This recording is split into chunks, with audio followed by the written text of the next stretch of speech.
Bapak Ibu, selamat siang dan sampai bertemu lagi di dalam seminar seminar Melilia ya. Hari ini saya akan berbicara tentang soya dan saya sangat exciting dengan topik ini.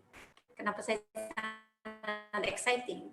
Karena sebetulnya di dalam dunia kita bicara tentang dalam dunia pangan ataupun kesehatan, sedikit sekali bahan-bahan pangan ataupun produk yang bisa memberikan dampak kesehatan yang hebat dengan harga yang sangat ekonomis. Nah, salah satunya adalah soya ini. Kita tahu bahwasanya soya adalah satu makanan umum ataupun kalau orang Indonesia kita sebut sebagai kedelai. Kedelai adalah makanan yang sangat umum. Setiap hari kita pasti bertemu dengan kedelai. Anda kadang-kadang suka atau tidak suka pun di meja makan Anda kadang-kadang muncul, oke? Bukan kadang-kadang, ada beberapa sebagian besar orang bahkan dalam tidak pernah meninggalkan menu kedelai dalam makanan mereka sehari-hari, mulai dari gorengan lah ataupun tahu lah, tempe dan segala macam. Nah, begitu umumnya kedelai kita temuin di masyarakat kita, kadang-kadang ada orang yang menyepelekan tentang kedelai ini. Karena kenapa? Karena dia begitu mudah didapati dan yang sudah pasti harganya sangat ekonomis.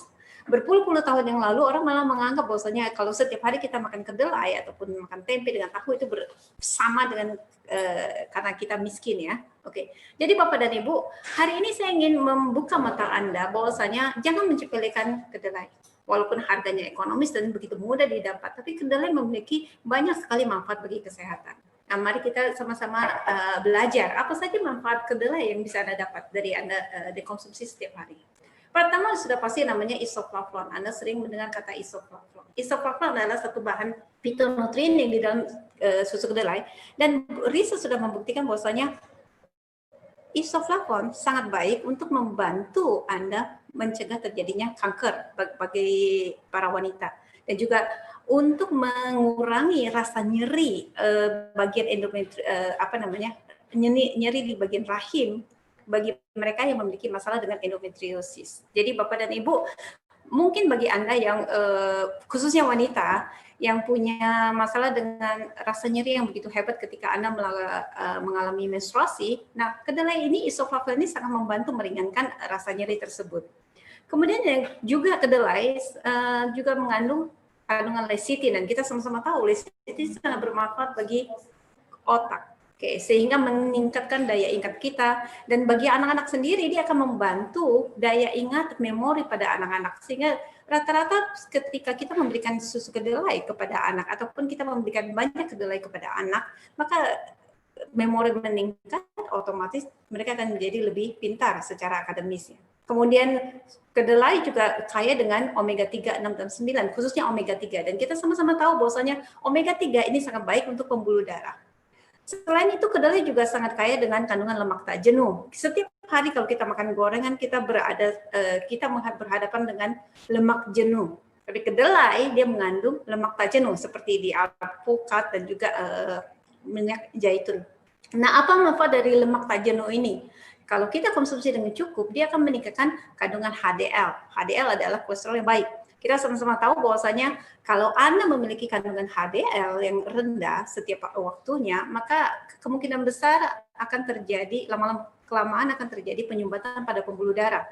Dan penyumbatan pada pembuluh darah menjadi salah satu resiko bagi Anda untuk terkena penyakit jantung ataupun penyakit stroke.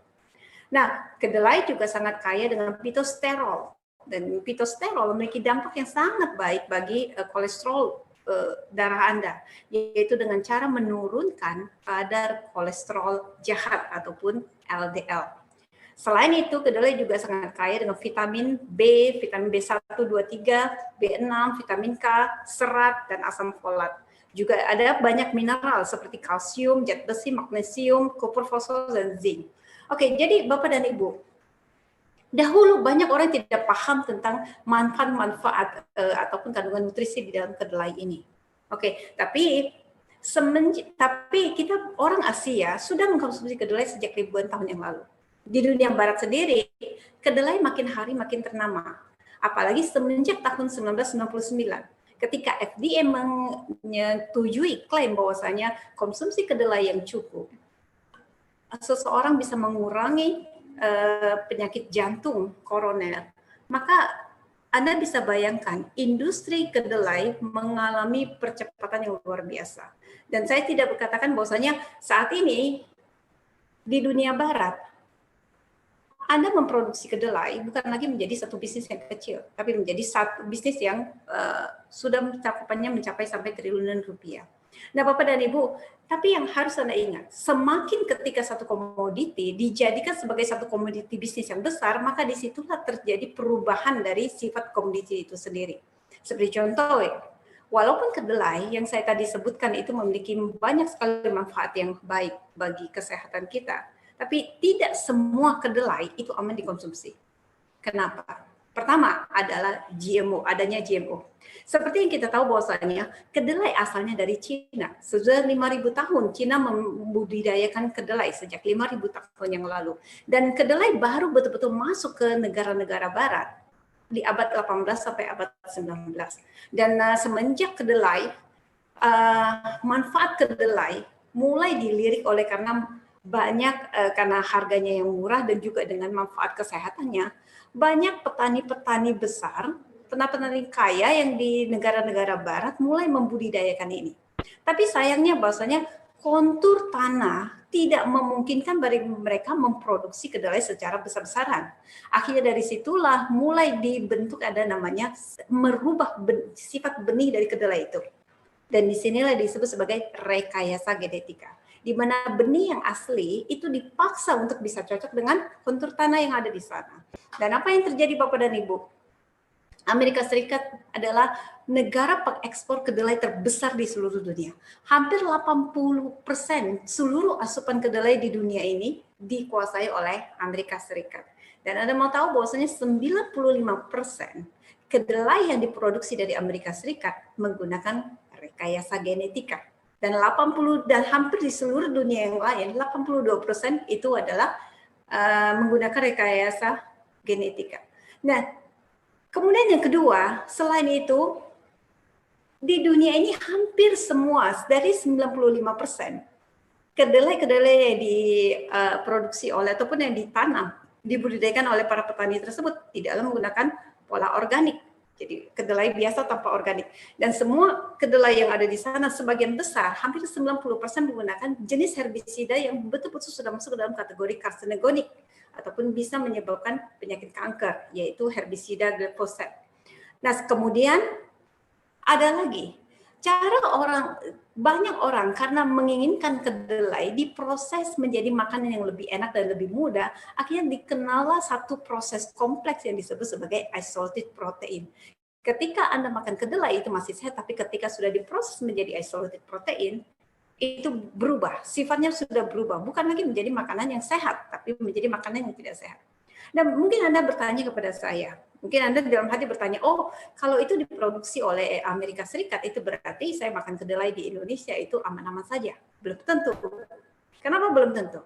Karena data impor beberapa tahun yang lalu yang dikeluarkan oleh Departemen Perdagangan Indonesia menyebutkan bahwasanya 95% kedelai yang ada di Indonesia yang diolah menjadi tempe tahu yang kita makan sehari-hari itu diimpor dari Amerika Serikat. Jadi itu berarti apa yang Anda hidangkan di dalam meja Anda, tahu ataupun tempe tersebut belum tentu itu akan sehat. Kenapa? Karena benih yang digunakan untuk menanam kedelai adalah benih rekayasa genetika. Jadi kedelai seperti apa yang aman untuk kita? Yang betul-betul original, yang betul-betul asli dari alam, kedelai organik. Makanya kenapa ketika Anda mengkonsumsi kedelai dan Anda betul-betul ingin mendapatkan hasilnya yang maksimal, Anda harus pastikan kedelai yang Anda konsumsi itu adalah kedelai organik dan tidak datang dari bibit rekayasa genetika.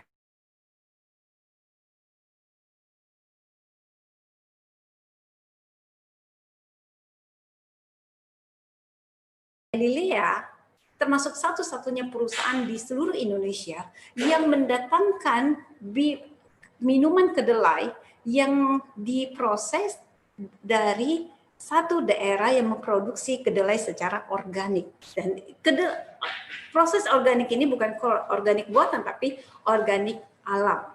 Nah, nama daerah ini adalah Heilongjiang, Bapak dan Ibu.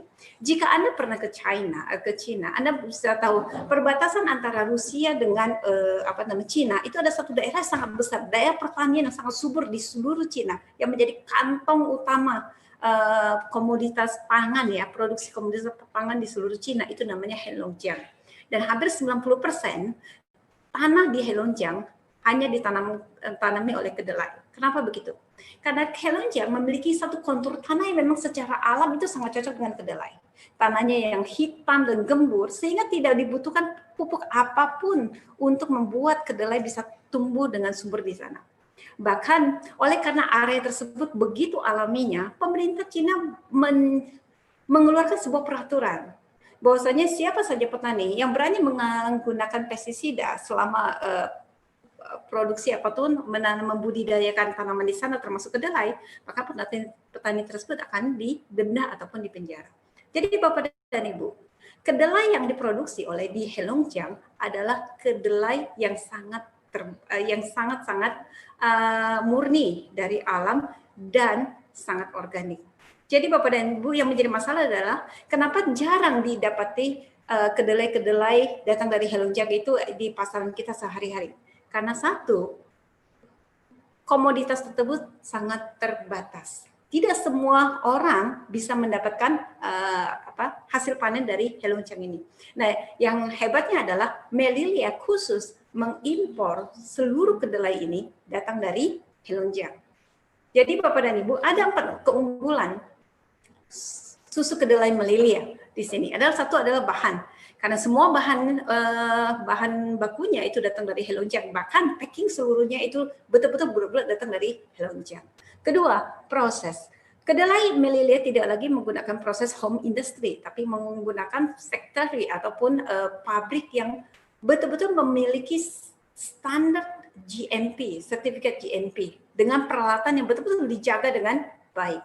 Kemudian yang ketiga adalah rasa. Kita tahu bahwasanya kalau hari ini kita minum susu kedelai, yang kita dapat dari pasaran, sering sekali orang mengatakan oh baunya langu lah, baunya tidak sedap lah, mungkin rasanya terlalu manis dan segala macam karena sebagian besar gula. Apalagi kalau umpamanya Anda beli susu kedelai datang dari yang bisa Anda beli di Indomart ataupun di mini-mini market, sebagian besar itu bukanlah bahan kedelai yang diberikan, tapi adalah rasa kedelai.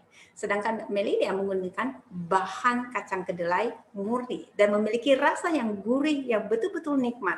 Dan yang sudah pasti, dari semua kelebihan itu, harga tidak bisa dikalahkan. Kenapa?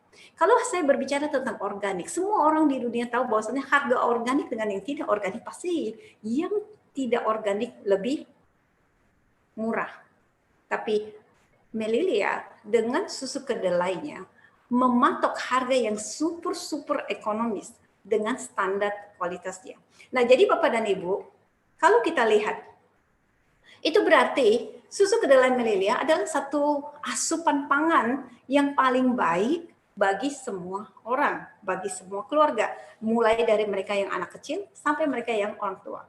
Nah, tapi saya masih sering mendengar ada orang yang mengatakan bahwasanya dia disarankan untuk tidak mengkonsumsi kedelai. Alasannya adalah karena katanya jika laki-laki ataupun anak laki-laki mengkonsumsi kedelai bisa membuat mereka menjadi lebay ataupun seperti menjadi kewanita-wanitaan. Kemudian wanita jika mengkonsumsi kedelai terlalu banyak maka ada risiko terkena kanker payudara dan sebagainya dan sebagainya. Dan cerita itu terus berkembang. Bapak dan Ibu, saya berani katakan bahwasanya itu semuanya adalah urban legend ataupun mitos yang dikembang-kembangkan tanpa ada bukti saintifik, atau bukti ilmiah.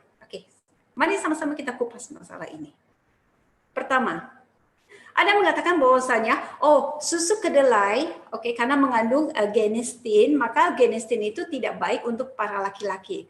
Ada juga yang mengatakan bahwa susu kedelai mengandung isoflavon genestin yang bisa bermasalah bagi kondisi kesehatan payudara pada wanita. Ada juga yang mengatakan begini, karena kenapa makan tempe itu menjadi lebih aman karena tempe adalah fermentasi. Kalau susu kedelai tidak fermentasi itu menjadi bahaya. Mari kita clearkan satu persatu. Apapun berita yang Anda terima, fakta pertama, itu didapat dari uji-uji klinis yang cuman beberapa gelintir saja. Dan yang kedua, uji klinis ini tidak pernah diterapkan pada manusia, tapi menggunakan tikus laboratorium. Bapak dan Ibu, jika hari ini dan para tikus ini tidaklah diberikan makan betul-betul butir kedelai, tapi para tikus laboratorium ini disuntikkan dengan bahan-bahan yang diduga akan menjadi penyebab itu, bahan ekstrak tersebut disuntikan langsung ke dalam tubuh mereka. Ada mekanisme yang sangat berbeda ketika kita mengkonsumsi sesuatu melalui saluran saluran pencernaan dengan sesuatu langsung diinjeksi ke dalam darah kita. Ada dua mekanisme yang totally berbeda, yang tidak sama sekali, tidak akan sama. Nah, jadi Bapak dan Ibu, jika Anda bisa bayangkan, tikus lab yang begitu kecil disuntikan langsung, itu berarti sama dengan kita harus mendapatkan ekstrak itu kalau kita mengkonsumsi luar biasa banyaknya. Oke, susu kedelai tersebut. Kemudian yang kedua, ada yang mengatakan, suplemen isoflavon. Satu penelitian yang melibatkan tidak sampai 100 orang. Oke, saya tidak katakan 1000 orang, hanya tidak sampai 100 orang. Mereka pun tidak menggunakan susu kedelai ataupun tidak menggunakan bahan makanan kedelai untuk menentukan ataupun untuk melihat perkembangan untuk uji klinisnya. Tapi mereka menggunakan suplemen. Suplemen dengan makanan itu dua hal yang berbeda lagi. Ada satu sesi dan saya akan membahas apa beda yang sangat hebat beda yang sangat signifikan antara suplemen dengan makanan. Oke, suplemen, sedangkan yang semua uji coba menggunakan suplemen genestin, suplemen isoflavon. Apalagi bahan-bahan yang digunakan adalah isolated soy protein.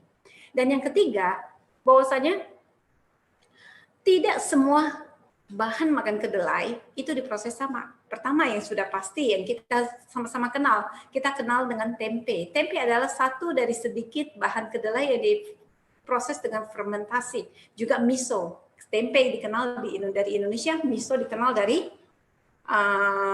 Jepang. Oke, bagaimana dengan tanpa fermentasi? Kalau kita bicara tentang tanpa fermentasi, ada dua proses di sini yang sangat berbeda. Satu adalah proses yang simple, kedua adalah proses yang kompleks. Proses yang simple tidak menggunakan bahan-bahan kimia apapun. Proses yang simple termasuk susu kedelai, termasuk tahu, itu adalah proses-proses sederhana yang membuat kedelai itu masih sama seperti kita makan sama butir dengan kedelai. Jadi tidak akan memiliki reaksi apa-apa di dalam tubuh kita. Kita masih bisa mendapatkan manfaat yang positif, tapi tidak ada masalah dengan negatif. Bagaimana dengan yang ada di pasaran saat ini? Yaitu adalah yang harus kita waspadai dan harus kita hati-hati untuk kita konsumsi, yaitu proses disebut isolated soy protein. Kalau Anda hari ini mengkonsumsi kedelai dalam bentuk yang sudah dalam bentuk energi bar lah, yang kayak contoh bentuk sudah dalam bentuk tepung lah, kemudian sudah bentuk seperti kedelai burger dan segala macam, ya. Itu semua menggunakan proses isolated soy protein. Dan yang membuat saya juga sangat sedih adalah cukup banyak minuman kedelai, susu kedelai yang diperuntukkan untuk bayi yang laktos intolerans ataupun alergi terhadap susu sapi, itu tidak menggunakan susu kedelai yang simple, susu kedelai yang murni, tapi menggunakan proses isolated soy protein. Itu banyak. Jadi ketika Anda betul-betul mau mengkonsumsi susu kedelai, apakah untuk diri Anda ataupun untuk anak Anda, satu hal yang saya sangat sarankan adalah Anda baca dulu apakah biji kedelainya diproses seperti apa. Jika tertulis itu adalah isolated soy protein, Anda hindari. Karena itu sudah tidak sama seperti Anda makan kedelai secara alam. Nah, jadi Bapak dan Ibu, dan yang terakhir, yang sudah pasti adalah phytoestrogen adalah menjadi biang yang menjadi penyebab begitu banyaknya cerita mitos-mitos ini yang mengatakan laki-laki bisa menjadi banci lah, kemudian laki-laki menjadi tidak subur lah, wanita bisa terkena kanker payudara lah, dan sebagainya dan sebagainya dan sebagainya. Semua itu datang dari satu akar, adalah karena adanya kandungan phytoestrogen. Karena kita tahu bahwasanya wanita ataupun manusia memiliki satu hormon, tapi wanita yang dominan itu disebut sebagai estrogen. Makanya sering disebut sebagai hormonnya para wanita. Nah, oleh karena di dalam kedelai mengandung bahan mirip seperti ini, itu berarti jika laki-laki minum akan menjadi masalah. Jika wanita makan terlalu banyak, estrogen semakin tinggi, akhirnya terkena kanker payudara. Itu tidak benar. Saya akan tunjukkan satu hal kepada Anda. Anda bisa lihat, ini adalah molekul dari pitoestrogen. Molekul dari pitoestrogen. Anda lihat, ataupun dari genestin dari kedelai. Dan ini adalah estrogen pada manusia. Jika Anda tidak perlu menjadi ahli kimia, Anda bisa lihat dua komposisi ini sama atau tidak. Anda pasti bisa lihat ini totally berbeda. Karena dua komposisi ini, walaupun namanya mirip, tapi beda. Oleh karena beda, mekanisme mereka bekerja itu juga berbeda. Bahkan, satu hal yang penelitian membuktikan adalah kehebatan dari pitoestrogen. Kenapa kedelai masuk ke dalam makanan yang bisa mencegah terjadinya kanker? Oke, kedelai ya. Karena satu, dia pitoestrogen, kandungan genestin ini memiliki satu sifat yang bisa memutuskan jalur pembuluh darah yang dari sel kanker kepada sel yang sehat. Sehingga ini disebut sebagai makanan yang bisa mematikan sel kanker di dalam tubuh kita. Makanya kenapa penelitian, ada lebih dari 30 penelitian terhadap para wanita yang sudah terkena kanker payudara. Malah mereka diterapi dengan apa? Diberikan makan kedelai lebih banyak. Dan akhirnya apa? Tidak ada satupun yang mengalami kambuhan kembali. Kenapa? Karena ada kaitan yang sangat erat antara konsumsi genestin yang cukup, yaitu dari pitoestrogen yang cukup tadi, isoflavon yang cukup, dengan matinya bibit-bibit sel kanker di dalam tubuh kita. Khususnya pada wanita yang terkena kanker payudara. Malah sebaliknya, pitoestrogen itu memiliki satu sifat yang ngeblok estrogen reseptor di dalam tubuh wanita. Kita tahu bahwasanya kita dapat estrogen bisa datang dari tubuh kita, bisa dari makanan. Ketika tubuh kita sudah memproduksi estrogen yang cukup, kita tidak butuh dari makanan. Nah, apa yang terjadi? Pada saat kita sudah tubuh kita sudah memproduksi estrogen yang cukup, kemudian tanpa sengaja kita makan makanan yang mengandung ataupun terkontaminasi ataupun berkontak langsung dengan bahan-bahan yang bisa menimbulkan estrogen di dalam tubuh kita makin tinggi, maka pitoestrogen ini akan langsung ngeblok sehingga tubuh kita tidak akan terima estrogen dari luar lagi. Makanya kenapa semakin Anda konsumsi ini lebih banyak, semakin akan mencegah, menjauhkan diri Anda dari kanker payudara, bukan sebaliknya. Beda dengan estrogen-estrogen lainnya. Di dunia ini kita mengenal yang namanya istilah senoestrogen. Senoestrogen adalah estrogen liar sebetulnya. Sifatnya dia memang bukan seperti estrogen, tapi ketika bahan itu masuk ke dalam tubuh kita, dia akan membuat estrogen tubuh kita berproduksi luar biasa banyaknya, overproduction. Dan itu akhirnya bisa menimbulkan estrogen dominan. Apa saja bahan-bahan tersebut? Plastik, pestisida, dan ini sudah terbukti secara saintis. Semakin Anda berkontak langsung dengan plastik, semakin tinggi senoestrogen di dalam tubuh Anda, semakin estrogen dominan Anda. Semakin Anda berkontak langsung dengan pestisida yang banyak, maka tubuh Anda akan senoestrogen kandungannya lebih tinggi. Estrogen tubuh Anda juga menjadi lebih tinggi. Belum lagi susu sapi, dan nanti akan saya ceritakan. Nah, jadi Bapak dan Ibu, fakta ini yang seharusnya membuat orang sadar bahwasanya apa yang kita takutkan adalah sesuatu yang dibuat dengan tujuan untuk mendiskreditkan posisi kedelai. Sebaliknya, orang selalu mengatakan, daripada susu kedelai, lebih baik berikan anak kita susu sapi. Ibu-ibu yang sudah tua, jika Anda ingin memang bebas dari kondisi osteoporosis ataupun keropos tulang, minumlah susu sapi. Saya mau menguak fakta kepada Anda. Kenapa yang Anda anggap itu adalah benar, belum tentu itu benar. Bahkan itu mungkin mencelakakan Anda. Oke. Ada 10 fakta yang perlu Anda ketahui tentang susu sapi yang sebetulnya. Fakta yang pertama, ketika saya bertanya kepada orang, khususnya mereka yang sudah dewasa, alasan kenapa mereka masih minum susu. Walaupun lucunya ya, maaf ya, di antara di dunia ini hanya manusia lah yang setelah masa kita sudah besar, udah lebih dari masa kita menyusui, itu lebih dari 2 tahun, kita tetap minum susu. Semua makhluk hidup lainnya di dunia ini tidak ada, hanya manusia saja. Oke, tapi Ketika saya tanya beberapa orang teman saya yang tetap rajin minum susu, saya tanya, kenapa kamu tetap minum susu walaupun kamu sudah usia di atas 45 tahun? Oh, alasannya, oh karena saya mau tulang saya menjadi lebih kuat, saya tidak mau terjadi keropos tulang. Oke, disitulah adalah mitos yang Anda sudah termakan oleh mitos. Anda menjadi korban iklan. Kenapa? Pada tahun 1997, Harvard University mengeluarkan hasil studi selama 12 tahun. Studi ini dilakukan terhadap 77.000 suster di rumah sakit. Dan di tahun 1997, hasil studi ini dikeluarkan. Apa yang terjadi? Sepertiga dari mereka yang minum susu 3 gelas satu hari mengalami retak tulang. Dan itulah yang menjadi cikal bakal awalnya, akhirnya dunia terkejut. Ternyata walaupun susu sapi mengandung kalsium, tapi cara mekanisme tubuh menerima kalsium tidaklah sama seperti yang ada di dalam teori. Sehingga dari situlah dunia ilmuwan akhirnya memahami bahwasanya tidak ada kaitan antara keropos tulang dengan kurangnya kalsium dari susu sapi. Ataupun tidak ada kaitan, semakin banyak minum susu sapi, tulang Anda semakin kuat. Kemudian penelitian demi penelitian terus disusul satu lagi. Tahun 2005, 6 penelitian dikeluarkan kembali terhadap 152.000 manusia dan ditemukan bahwasanya susu sapi tidak bisa mencegah keropos tulang.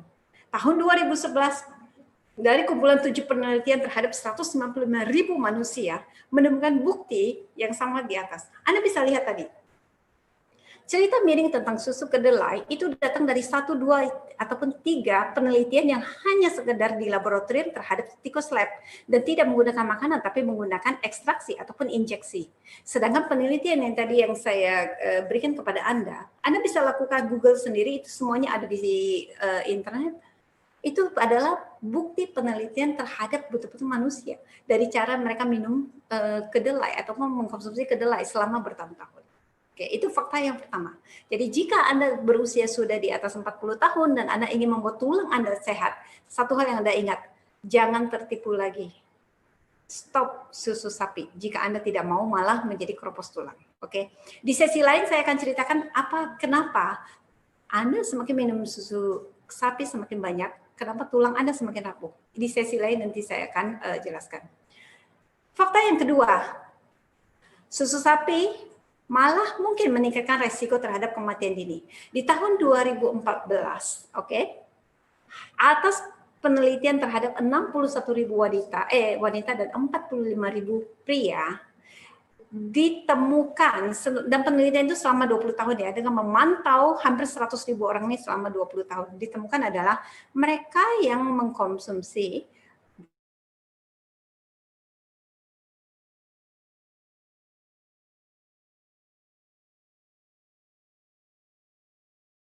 susu sapi 3 gelas setiap hari. Karena rata-rata sepertiga dari mereka itu meninggalnya adalah karena penyakit jantung dengan penyakit kanker. Itu fakta yang kedua. Jadi kalau Anda mengatakan, oh saya sudah bosan hidup minum susu sapi 3 gelas sehari lah, maka mungkin usia Anda tidak sampai 20 tahun mendatang. Fakta yang ketiga, di tahun 2010, dari hasil survei market yang ada di Amerika Serikat ditemukan satu bukti yang sangat syok. Kenapa? Karena susu-susu yang di pasar, yang dipajang di supermarket memiliki kandungan estrogen dengan progesteron yang sangat tinggi. Kenapa begitu? Karena ternyata peternak begitu serakah sehingga tidak menunggu sapi itu beranak terlebih dahulu baru diperas susunya. Bahkan ketika sapi itu masih dalam kondisi hamil sudah diperas susunya. Dan kita sama-sama tahu adalah ketika induk ataupun betina ataupun wanita, jika pada saat kita sedang hamil, maka kandungan estrogen progesteron berada pada puncak-puncaknya. Dan itu ada di dalam susu kita. Nah, demikian juga kepada sapi. Nah, apa resikonya? Ketika Anda adalah seorang pria dan Anda mengkonsumsi ini, Anda akan beresiko terhadap kesuburan ataupun resiko kesuburan Anda menjadi sangat rendah. Jadi bukanlah susu kedelai yang membuat Anda sulit memiliki keturunan, tapi karena terlalu banyak susu sapi yang Anda konsumsi. Dan ini adalah research yang dipubliskan di tahun 2010. Fakta yang keempat, semakin susu sapi dan juga mengkonsumsi susu sapi dan juga turunannya seperti keju lah, kemudian kue krim dan segala macam yang semua datang induknya dari susu sapi akan meningkatkan penyakit kanker endometrium atau endometrium pada wanita. Dan hasil penelitian ini dipubliskan di tahun 2012.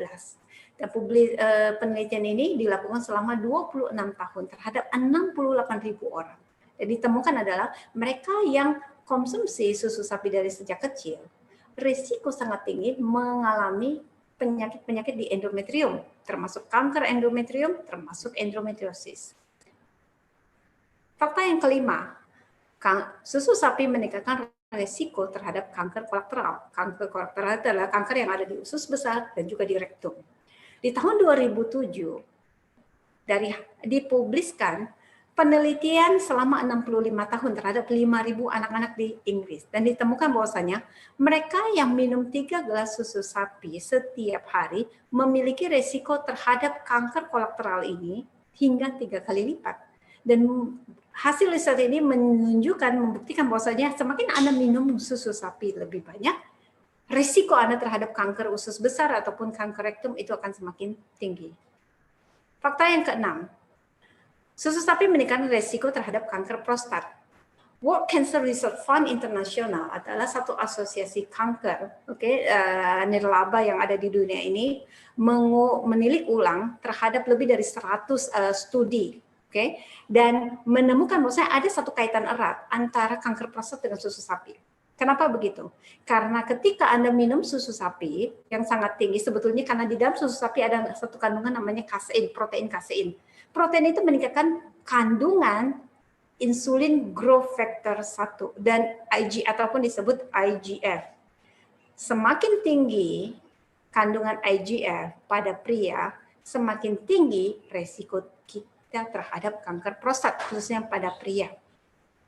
Bapak dan Ibu, itu yang menjadi penyebab kenapa kalau Anda lihat angka penderita kanker prostat itu paling tinggi di negara barat, bukan di Asia. Kenapa begitu? Karena negara barat sejak puluhan ratusan tahun yang lalu mereka sudah terbiasa dengan minum susu sapi.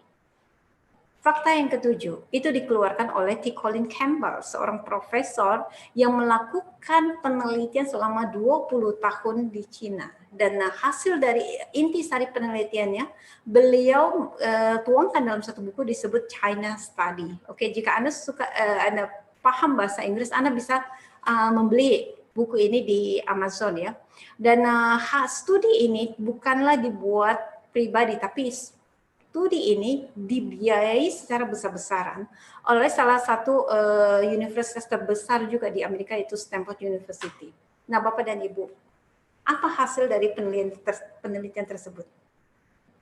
Hasilnya adalah sebagian besar penyakit di dunia barat, penyakit modern ini datang dari susu sapi. Kenapa begitu? Karena susu sapi mengandung protein, proteinnya disebut kasein, dan kasein memacu segala macam jenis kanker, termasuk diabetes, termasuk penyakit jantung.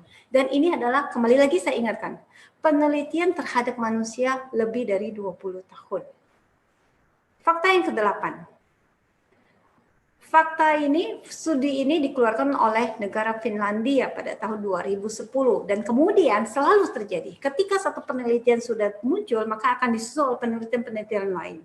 Dan penelitian itu membuktikan bahwasanya anak-anak jika sudah dari bayi ataupun balita sudah terbiasa minum susu sapi, resiko dia terhadap penyakit diabetes tipe 1 itu semakin tinggi. Dan ini juga yang menjadi penyebab sejak lebih dari 15 tahun yang lalu WHO sudah gencar mengkampanyekan stop bottling milk. Maksudnya adalah hentikan memberikan susu sapi kepada anak-anak Anda, khususnya kepada anak yang masih di bawah 2 tahun. Kenapa begitu? Karena terjadi banyak sekali insiden ataupun terjadi kasus diabetes tipe 1 terhadap anak-anak bahkan sebelum mereka berusia 15 tahun. Jadi Bapak dan Ibu, kalau kita bicara tentang diabetes tipe 1 itu adalah penyakit yang sangat serius karena tidak ada obatnya di dunia ini. Fakta yang ke-9. Nanti ada yang dibicarakan oleh Winda juga, tapi Anda mengatakan, oh saya ingin memiliki kulit yang cerah, saya ingin memiliki kulit yang tanpa jerawat dan segala macam. Salah satunya adalah hentikan semua minum kandungan susu sapi dengan turunannya. 30 tahun yang lalu mungkin orang tidak sadar ini, tapi banyak bukti-bukti yang sudah menguak bahwasanya semakin ada banyak minum susu sapi ataupun makan turunan dari susu sapi, risiko ada terhadap jerawat semakin tinggi, khususnya bagi Anda yang masih dalam masa-masa seperti remaja ya, Bapak dan Ibu. Jadi di tahun 2013 hasil penelitian ini telah dipublis. Jadi anak jika ingin kulit Anda mulus tanpa jerawat, pertama, Anda harus coret dalam menu makanan Anda sehari-hari adalah susu sapi dan turunannya. Dan yang terakhir, oke, Anda jangan berpikir bahwasanya, oh saya minum susu sapi sama seperti saya dapat susu sapi langsung dari induknya. Tidak lagi.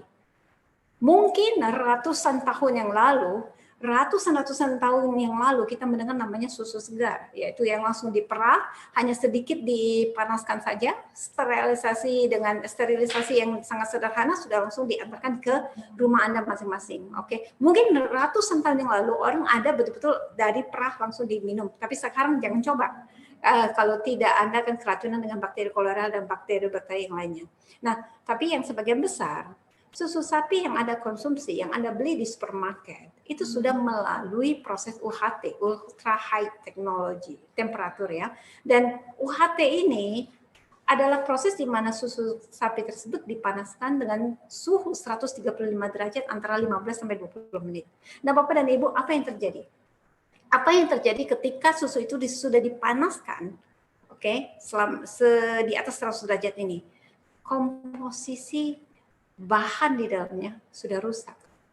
Bukan hanya vitamin mineral apapun itu yang di dalamnya yang rusak, tapi juga termasuk enzimnya rusak, termasuk proteinnya rusak. Apalagi vitamin yang sangat-sangat rawan terhadap panas. Bapak dan Ibu, tapi bagaimana mungkin kalau sudah semuanya rusak? Kenapa di dalam semua label-label susu sapi selalu ada mengandung vitamin A, B, C, D, dan segala macam? Hanya karena satu alasannya. Semua bahan-bahan vitamin yang ada di dalam situ itu adalah bahan yang ditaruh, bahan sintetis yang ditaruh ke dalamnya. Itu yang disebut sebagai proses fortifikasi.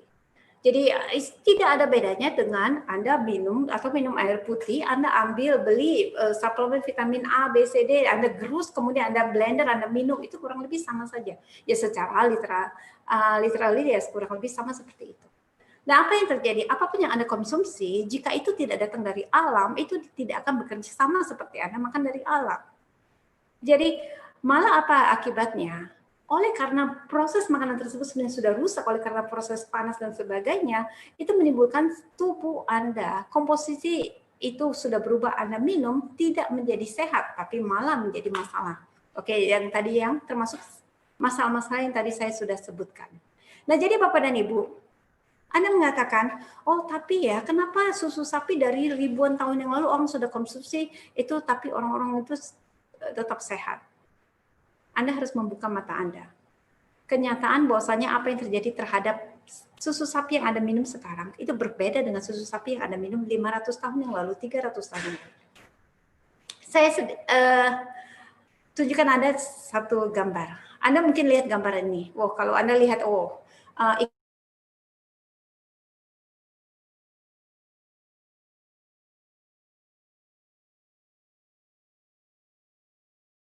iklan-iklan susu selalu di foto ini malah sapi seakan-akan pacaran ya. Setelah pacaran kemudian sapi itu beranak, kemudian baru ada keluar susu sapi. Itu adalah gambaran yang Anda lihat di iklan. Tapi itu tidak terjadi di dalam gambaran sapi yang sebetulnya di dalam dunia nyata. Anda ingin tahu apa yang terjadi dengan sapi? Inilah yang terjadi. Sapi adalah hewan mamalia. Sama, ketika sapi baru berusia 15 bulan, maka sapi dipaksa untuk bunting ataupun beranak atau hamil. Dan tidak ada lagi proses kawin-mengawinan. Terlalu lama, angka kegagalan kemungkinan makin besar. Maka untuk memastikan itu berjalan dengan normal, maka apa yang terjadi? Peternak selalu menggunakan sistem inseminasi. Oke, hamil buatan lah ibaratnya seperti itu. Nah, ketika sapi tersebut sudah beranak, anaknya sudah keluar, Anda bisa bayangkan, anak tersebut hanya didiamkan bersama induknya tidak lebih dari 48 jam. Setelah 48 jam, sapi anak tersebut langsung disingkirkan, dipisahkan dari induknya, sehingga apa yang terjadi? peternak bisa mengambil air susu sebanyak-banyaknya. Dan Anda tahu bahwasanya secara proses normal, sapi hanya bisa mengeluarkan air susu antara 2 hingga 3 liter dalam satu hari. Tapi dalam industri peternakan, sapi dipaksa untuk mengeluarkan air susu hingga 20 liter. Rata-rata 20 liter dalam satu hari. Jika sapi tersebut tidak cukup mengeluarkan air susu, maka dikenallah satu bahan namanya bovine growth hormone. Dan banyak peternak yang menggunakan itu. Apa yang terjadi? Disuntikkan dengan bahan hormonal sehingga air susunya melimpah. Mencapai 20 liter ataupun lebih dari itu. Dan seharusnya setelah masa 10 bulan, masa sapi menyusui itu berarti bisa diambil produksi susunya. Harusnya sapi diberikan waktu untuk istirahat. Tapi kenyataannya tidak. Sapi tersebut setelah hari terakhir masa menyusuinya sudah selesai, besok langsung diinseminasi lagi untuk dipaksa untuk hamil kembali, untuk dipaksa kemudian mengeluarkan susu lagi. Dan proses itu sebagian besar sapi bahkan tidak pernah melihat matahari. Sebagian besar adalah mereka di dalam kurungan yang tidak bisa pernah mengenal yang namanya rumput hijau, Bapak dan Ibu. Dan Anda bisa bayangkan, penyiksaan oleh manusia terhadap sapi itu membuat rata-rata seharusnya secara natural, sapi bisa berusia hingga 20 tahun hingga 25 tahun. Tapi rata-rata di peternakan, sapi itu sudah akan mati di usia 5 tahun. Waktu kita memperlakukan alam dengan cara berlebihan, sesuai dengan keserakahan kita, untuk memberikan asupan susu yang katanya sehat untuk kepada masyarakat dan menjadi komoditas oleh industri-industri besar. Disitulah alam mulai membalas kepada kita. Sehingga apa yang terjadi?